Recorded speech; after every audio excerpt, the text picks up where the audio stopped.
Hello दोस्तों, मैं ऋतिक। आप सभी के साथ हम लेकर के आए हैं 2027 में होने वाले बिहार बोर्ड जो कि 12th के लिए हम लेकर के आए हैं। आज हम लेकर के आए हैं हिस्ट्री का 25 क्वेश्चन, वो भी चैप्टर बाय चैप्टर लेकर के आएंगे।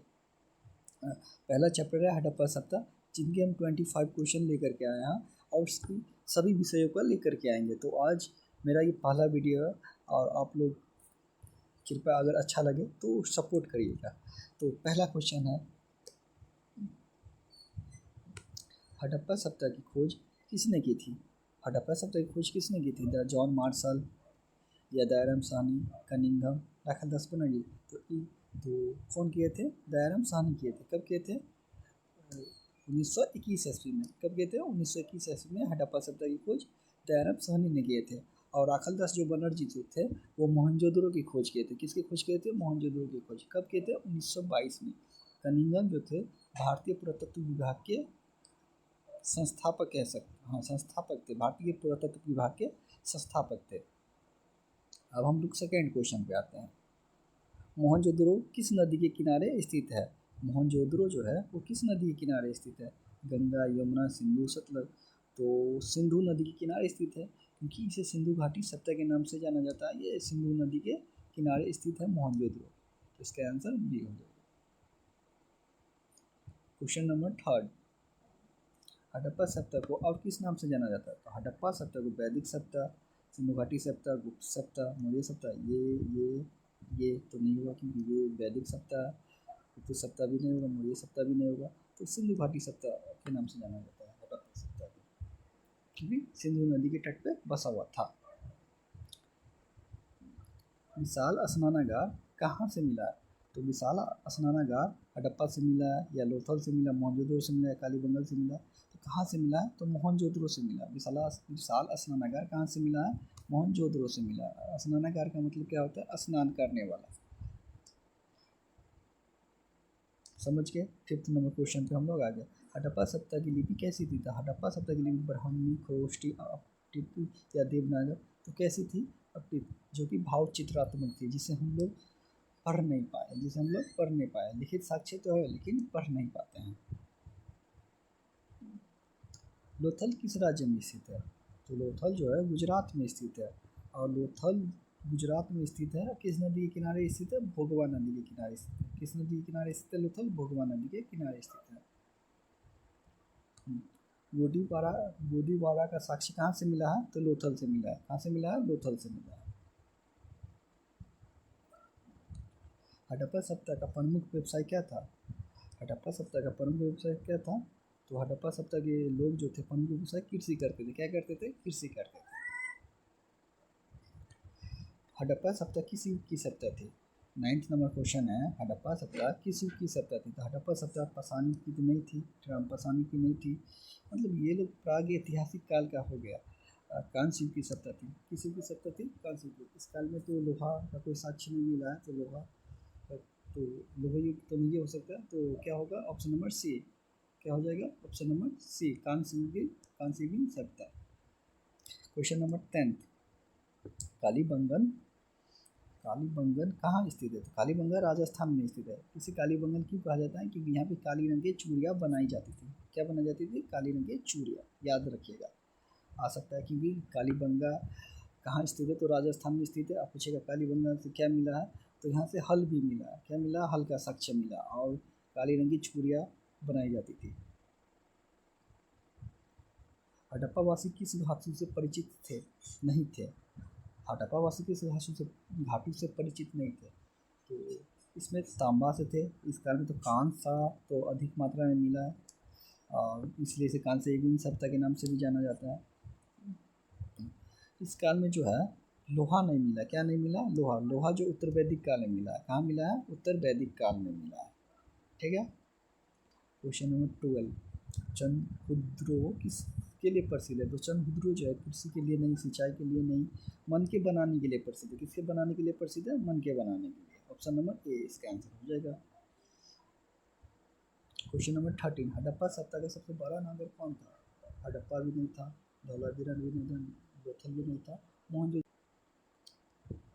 हड़प्पा सभ्यता के लोग किसकी पूजा करते थे? हड़प्पा सभ्यता के लोग जो है पशुपति शिव की पूजा करते हैं। महावीर स्वामी ये सब तो इधर लगभग 600 BC के आसपास आया है।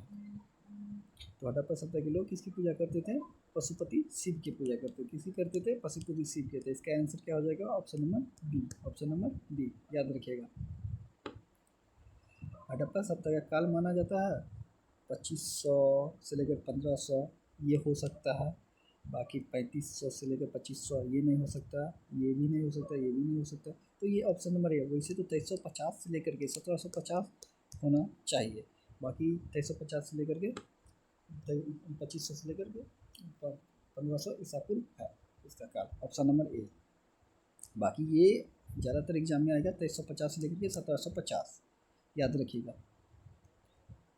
क्वेश्चन नंबर 16, हल के साक्ष्य कहाँ से मिले? तो हल के साक्ष्य कालीबंगा से मिले। कहाँ से मिले? कालीबंगा से। और कालीबंगा को किस लिए जाना जाता है? काली रंग की चूड़िया के लिए। किसके लिए? चूड़िया के लिए।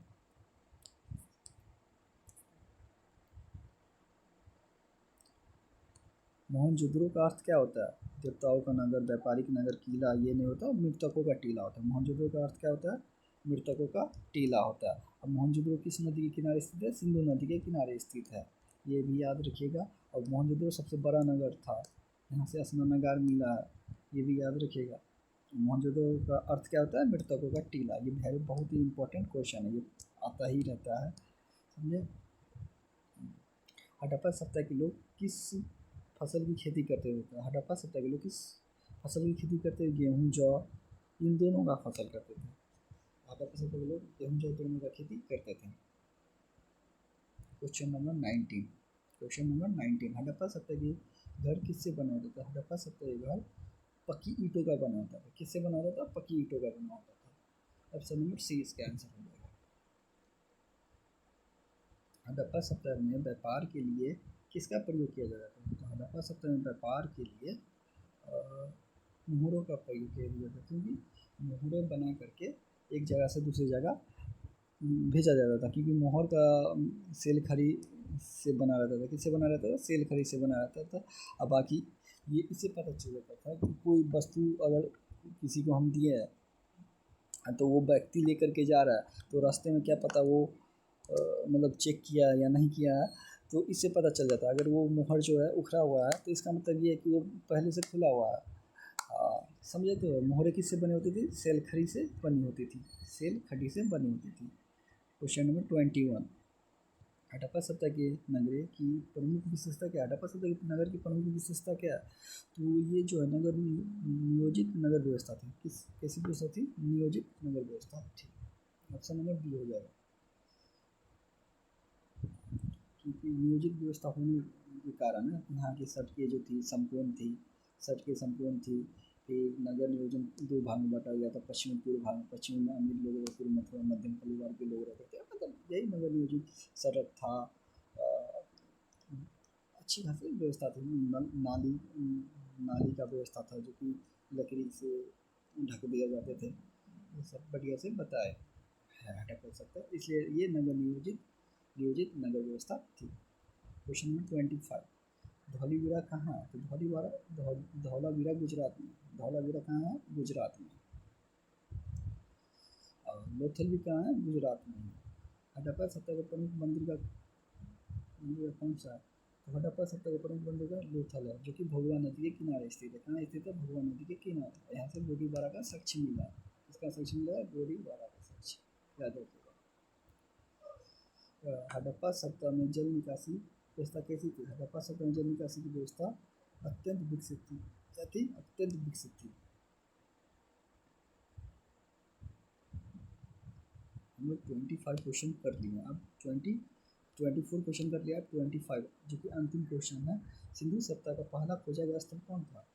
जो खोजा गया पहला नंबर कौन था? हड़प्पा था, इसलिए इसे हड़प्पा सभ्यता के नाम से जाना जाता है। इसकी खोज किसने किया था? दयानंद साहनी ने। कब किया था? 1921 में। तो ये याद रखिएगा। और आप लोगों को अगर बढ़िया लगा वीडियो तो लाइक और सब्सक्राइब करना ना भूलेगा।